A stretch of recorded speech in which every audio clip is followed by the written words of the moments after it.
What's up everybody, and welcome back to my channel, and if you're new, welcome. My name is Dimitra. Today I have a fun video for you. This is the perfect palette tag. I originally saw Nicole Chantel do this. I will link her original video below as well as her channel, so make sure you go and check her out. Give her a big thumbs up and a subscribe as well to show her how much you love her. And when I saw her video, I just thought, how much fun is that to go through your entire palette collection and see what you like the most, what you like the least, what you use the least, and so on. So I did a little bit of digging, and let me tell you, that was no easy task, because I had to go through a drawer that looks like this, that is filled with eyeshadow palettes. I have another drawer that is identical to this, that is filled with more palettes, and then, that is heavy.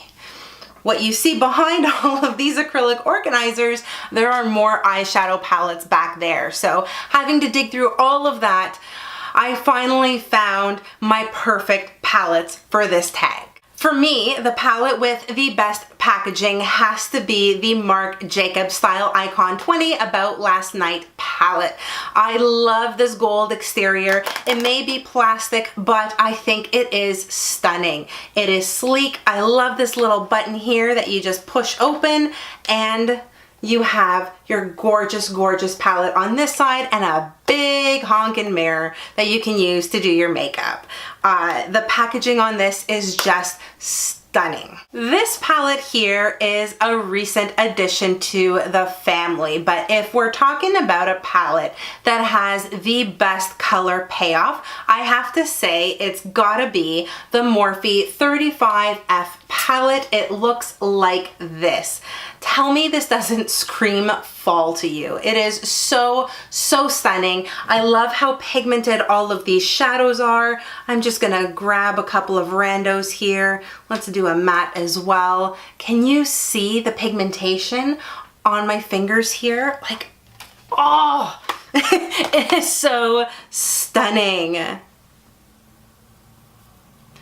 There are the colors swatched on the back of my hand. I cannot believe the color payoff with this palette in particular. And I mean, for the most part, if you pick up any Morphe palette, most of them are going to be crazy pigmented, buttery, and just delightful in every sense of the word. The palette that is the most versatile in my collection, and this was probably the hardest question in this entire tag for me, is not actually a single palette. Nothing by a particular brand, but a palette that I created on my own. This is a ZPalette that I picked up from Sephora, and I filled it with a bunch of different shadows from Makeup Geek, Anastasia Beverly Hills. I've got some Morphe single shadows in here as well. But everything in this palette is just ideal for me. I can create just about any look that I want. There's a mixture of shimmers, mattes, foiled shadows in here, anything under the rainbow, and I think there's a pretty good assortment of colors as well. So to me, this is my most versatile palette, and I think that might be cheating just a smidge, but hey, it's my tag. I do quite a bit of traveling for work, and I constantly battle with what I'm gonna bring in my makeup case, and I never want to carry a lot of eyeshadows with me because, quite honestly, I don't end up using very many. But the one palette that has been consistent in my travel makeup bag, especially when I'm taking extended trips, is the Tartlette in Bloom palette. This is just so bomb. I love the colors in here. They are on the neutral side. Again, really good mix of shimmers, glitters, mattes. Oh, and it smells like cocoa. You've got a great mirror in here that you can use to create your looks, and this is just really sturdy packaging. Even if you throw this into your bag, I don't think it's gonna break. It's not gonna get damaged. It's just good for traveling. This next question was my favorite one because it is all about regrets. So which palette do I regret purchasing the most? And this takes me back to, I think it was last year, probably around mid-November. I was in Hong Kong traveling, and I just happened to have a day off from work, and I thought, let's do a little bit of shopping at the market. And I walked into a mall around Causeway Bay, and I thought, wow, you know what, there's some cool makeup stands here. I went to the Mercier makeup counter, and I saw that they had all of their holiday palettes out. And this palette caught my attention. It is called Daring by Night. It is an eye and cheek palette. When you crack it open, again, nice mirror over here. And then on this side, you've got all of your shadows. There are 5 of them. They are all very, very dark, and there's a rose gold shimmer that you can use as a highlight or as a blush. It also comes with a black kohl liner, and I don't know, this palette initially stood out to me quite a bit because I thought, this is something different. I don't have something like this in my arsenal that's that dark in color.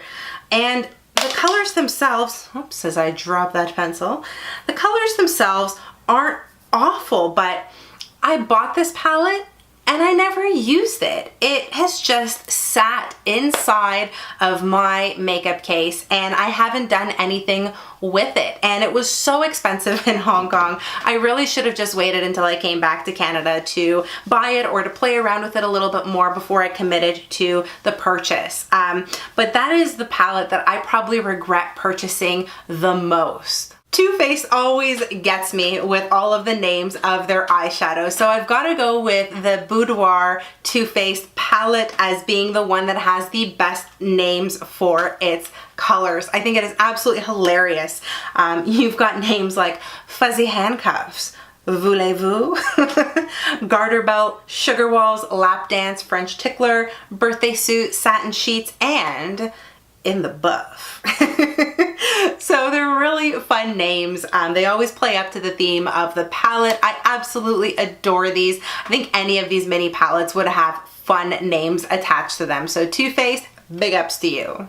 My least used palette would have probably been this Laura Mercier one, but I went back and I looked through my collection, and there are quite a few palettes that I just don't use or I pick up here and there. But the one that teetered on my biggest regret, but also the least used, is this Jeffree Star Beauty Killer palette. I hate to say it. I mean, I purchased it because I thought I was going to review it for YouTube, but I just ended up never really using it. The colors in this palette aren't ones that I would typically gravitate towards. I mean, this gold color is nice, but there's quite a bit of fallout with it. Not as pigmented as I would like it to be. I mean, this purple color here is really delightful and stunning, but again, lots of fallout. Ooh, I am just filling myself with eyeshadow today. It's just a palette that I don't really use very often, and I'm sad to say I kind of regret purchasing it, but I also just never use it, so maybe a friend is gonna end up getting this palette instead. And the final question in this palette tag, and this was probably another one of those really, really tough ones because I go back and forth between several palettes that I absolutely love, I use all the time, I would take with me to a deserted island if I was absolutely to be stranded.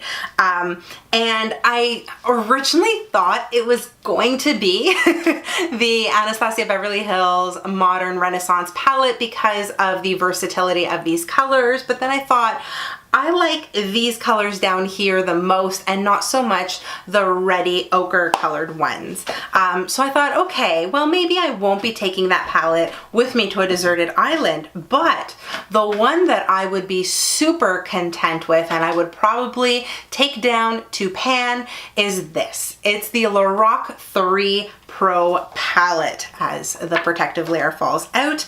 All of these colors here are just stunning. They are so similar to the Anastasia Beverly Hills Modern Renaissance palette, but they are on the warmer, more neutral side. I think you can create so many different looks with this. This is the palette that I've been using so frequently lately. The colors are buttery, creamy, blendable, gorgeous. They last for a really long time, and I would happily cuddle with this beside a fire as I talked to my little soccer ball Fred. It sounded weird, right? Yeah, it did.